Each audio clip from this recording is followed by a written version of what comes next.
So in my last video, we talked about the next 3 phases of Marvel movies, but today we're going to be going to the more interesting part of that, which would be the characters that will actually be in those movies and which actors will be playing those characters. So I'm just going to kind of speed round through all the movies I talked about last time and say which new primary characters are going to be in it, I think, and which actors will be filling the roles. I'm not really going to stop and slow down to give my explanations too much, so just follow with me. I'll get through them as fast as we can. And here we go. So to start us off with Doctor Strange in the Multiverse of Madness, the villain of this movie I feel like is going to be the Doctor Strange villain, Nightmare. And then Nightmare looks like a scary guy, so I went with somebody that looks kind of like that and could pull off that role. So I went with the actor Willem Dafoe.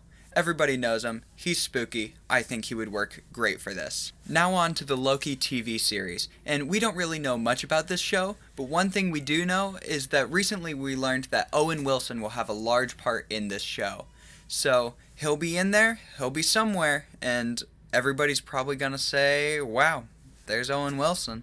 Now for Spider-Man 3, and I think Spider-Man 3 is going to have 2 villains just like all of the other Spider-Man movies so far, and so those 2 villains are probably going to be Kraven the Hunter and the Chameleon. They're actually half-brothers in the comics, so it's not unheard of for them to be teaming up, and it makes sense for Kraven the Hunter to be kind of hunting down Spider-Man now that Peter Parker's identity is revealed to the world. And so the 2 actors that I think are going to be filling in those roles, for Kraven the Hunter, I'm putting somebody that's gruff and scary looking, so a Gerard Butler would do a good job. And then for the Chameleon, you kind of need somebody that can act without a face or looking like somebody else. So I'm going to go with an actor that's really big that also doesn't have a face because nobody ever saw it, and that would be Pedro Pascal. They'll have to work around him, try and talk to him while he just has a mask on because he never takes it off. They said so. And so we're going to have to deal with that, but they'll just CGI over the Mandalorian mask and then figure out what to do from there. Now for Thor Love and Thunder, we've had a lot of recent rumors that Christian Bale is going to be in this movie, and I think that he's going to be playing the main villain of this movie, who is actually a villain called Dario Agger. This villain isn't confirmed, but this is who I think will be in this movie. He is a businessman here on Earth, but also he turns into a minotaur. So it kind of has this earthly side of it for introducing Jane Foster, and also the cosmic side for Thor, where he's going to be fighting this giant minotaur man that I think eats people is like kind of his deal. Next is the Hawkeye series, and this is going to be focusing a lot on Hawkeye training up the new Kate Bishop. And who's going to be playing this Kate Bishop character? Well, a lot of people have been saying and have basically decided that Haley Steinfeld would be great for the role, so that's probably who it's going to be. I think Marvel has actually approached her about that, so it's probably going to be her. She's probably going to be doing that. Now for the Blade movie, we already know that Mahershala Ali will be playing Blade, but as for the villain, Blade's main villain is Dracula. And so whether he'll actually be the villain of the first movie or they'll slowly build him up over the trilogy, I don't know. But they're going to be introducing him in the first movie, I feel like. So we're going to be casting this Dracula so you need a vampire-looking boy to do it. And so who's more vampire-y, like definitely a vampire, than Johnny Depp? He's an actor that's definitely a vampire, so it's not going to be hard for him to play Dracula, I think. Now, for Black Panther 2, I don't know if it's going to be the villain or just another character in the movie, but I think Namor will be introduced in Black Panther 2. They kind of are around each other in the same world a lot, so I think Namor will be in there, and the person that I think will be playing Namor will be Luke Evans. He looks like he can fit the part really well, and so I think that's who our Namor is going to be. Now for Moon Knight, we're kind of in a similar scenario as Hawkeye, where there's already been heavy rumors of a specific casting for the role. So a lot of people are saying it's looking like Daniel Radcliffe is going to be our Moon Knight. We'll see if that actually happens. I think it might be interesting to see. I mean, he could already do magic, so he could be Moon Knight but also have his wizard staff. Now for Ant-Man 3, I think Ant-Man has tended to have smaller villains in his movies, so I'm going with the villain known as Whirlwind, I think, is who's going to be in there. It's just a guy that makes tornadoes. Now for the actor that I think will be playing Whirlwind, I'm putting somebody like Matt Damon in there, who's a big name actor, but isn't going to want to sign on to a whole bunch of movies, so in an Ant-Man movie you kind of sign on to do one movie and then you're done, and then for the rest of your life you can say, I did a Marvel movie. Stop bothering me about it. I can't do any more now. For Captain Marvel 2, there aren't really a whole lot of Captain Marvel villains out there, but one that I saw that would be interesting to see is his name is Doomsday Man. And he's just kind of this big robot guy that blows up things, so that'd be interesting. And then I'm just throwing in some random actor to play him that hasn't been in the MCU yet, so I'm gonna have Russell Crowe be our Doomsday Man, and hey, if I call it, then that's what happens. For Miss Marvel, I really don't have much of an idea who should be in this, so I looked around and saw who other people were saying, and a name that I saw come up a lot was Benita Santo. So I'm just going to say that it could probably be her. A lot of people seem to think so I'm just going to let her have that. And now for the good old Fantastic Four. And like I said in my last video, Doctor Doom I don't think will be introduced until the second film, so I'm going to be casting him there, but right now I'm just going to be casting our 4 members of the Fantastic Four. So to start off, the one that everybody has kind of decided who it should be already is our guy, John Krasinski. You know him, he's Jim from The Office, and he could be our new Mr. Fantastic. It would be so funny. He could do pranks and stuff, and it'd be just like The Office, but with Mr. Fantastic. And that's exactly what we want from a Fantastic Four movie, is for it to be more like The Office. And to go along with John Krasinski being Mr. Fantastic, you kind of, as a package deal, to get Invisible Woman be his wife, Emily Blunt. Everybody kind of wants them to come and do it together, so they're both going to be in there. They're kind of sealed in at the moment from most people's perspectives. Now for the Human Torch, you're going to need somebody that can play the cocky, kind of seems better than everybody else kind of guy. But you don't want it to be a giant, huge name actor, because then you're not going to think of anything but the actor when you see the Human Torch. So I'm getting somebody that's kind of been on the rise recently. He was the Red Power Ranger in the recent Power Rangers reboot, but most people know him as Billy from Stranger Things, and that would be Dacre Montgomery.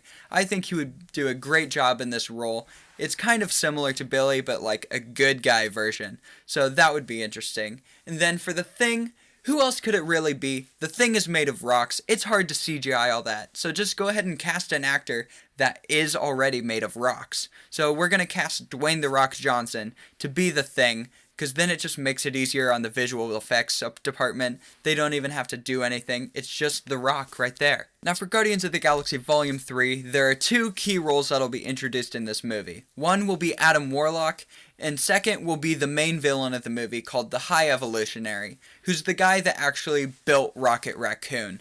So it's looking like he's going to be the villain of this, but also we're going to be introducing Adam Warlock. So who do I think will be these 2 characters? Well, for Adam Warlock, I'm giving it to Zac Efron. Zac Efron's always been a Disney boy, and so Guardians of the Galaxy Volume 3 is just the next Disney movie on his list. And then following that, the High Evolutionary is actually somebody that's been heavily rumored to be in this movie somewhere, and that would be Mark Hamill, Mr. Luke Skywalker himself. So that'll be so fun to see. It's like that deleted scene from Return of the Jedi where Luke is building his lightsaber, but instead of a lightsaber, it's Rocket Raccoon. Now for She-Hulk, I'm kind of in a similar situation as with Miss Marvel, where I don't really have an opinion on who it should be. So I looked around, saw who people were saying, and I think that Stephanie Beatriz is the name that I saw the most. She's known mostly for Brooklyn Nine-Nine and has actually expressed interest in playing the role. So I say go ahead and give it to her. Let's see what she can do with this character. Now for Nova, we're going to be introducing a big actor that I was looking for a place to put him, and this seemed like the best role to fit him. He can carry a movie all on his own. So I'm going to be casting Taron Egerton as our Nova.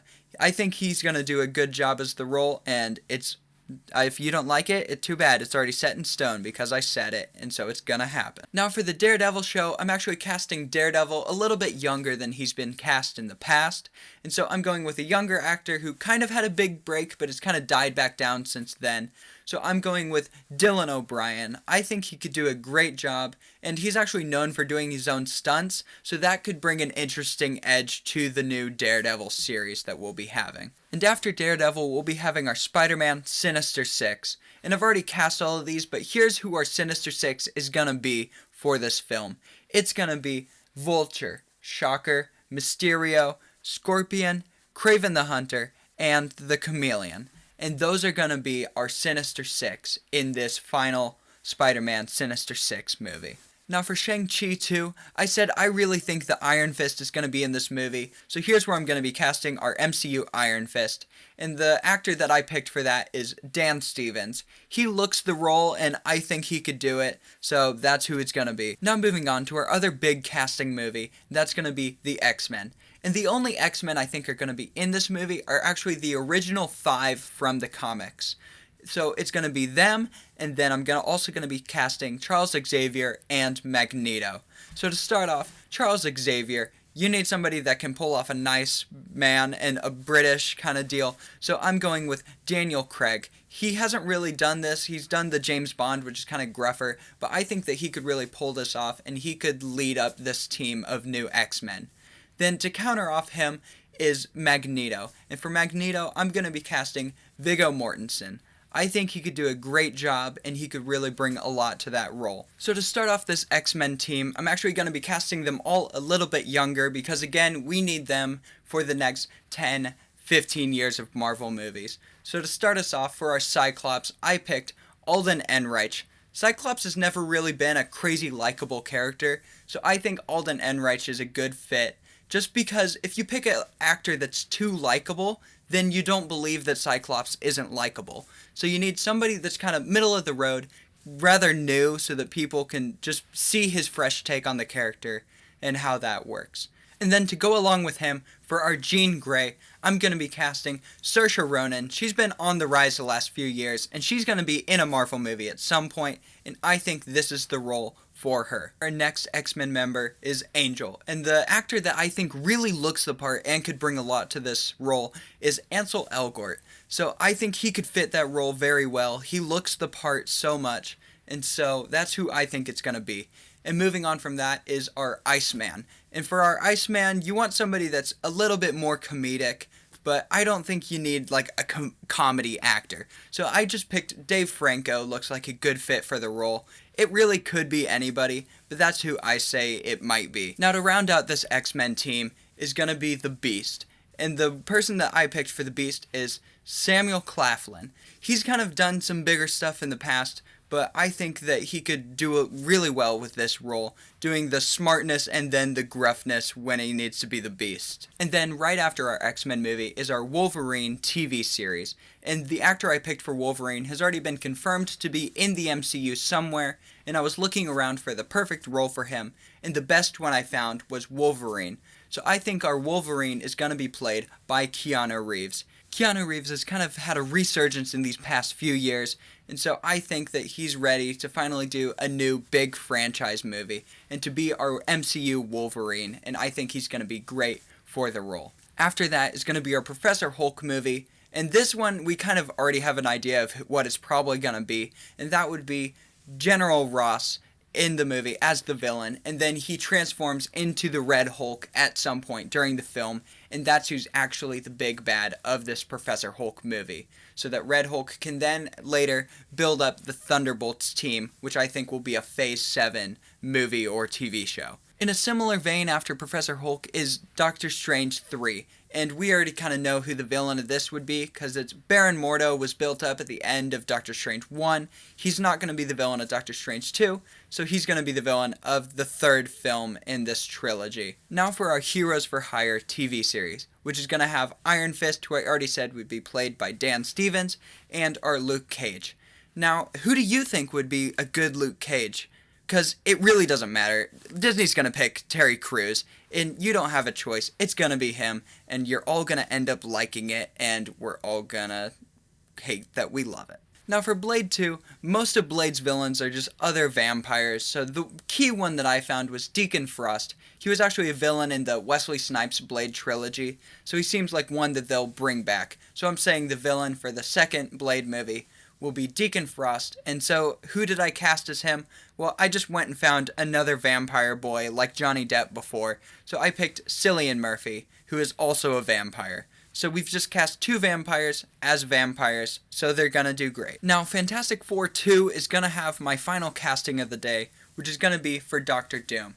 And I was looking around seeing what a lot of other people thought, And the name I kept seeing over and over again that also just fit in my mind for really working would be John Hamm. I know a lot of people love him and think that he would do great, so I say go ahead and give it to him, see what he can do. I think he would make a great Doctor Doom. So now the only thing left is our new Avengers movie.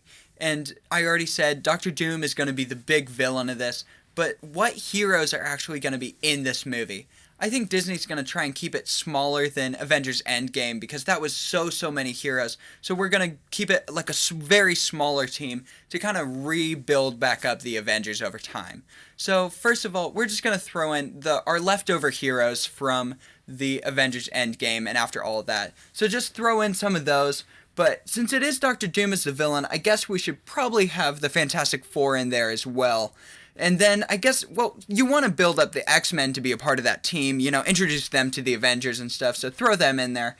But then also to build up the Defenders better, get them to meet, you want to throw the Defenders in there. And then probably some of those other new heroes that we've been introduced over Phase 4, 5, and 6. And then probably the TV show characters to actually integrate them into the stuff outside of TV shows. And then probably the Eternals too. And then what if Disney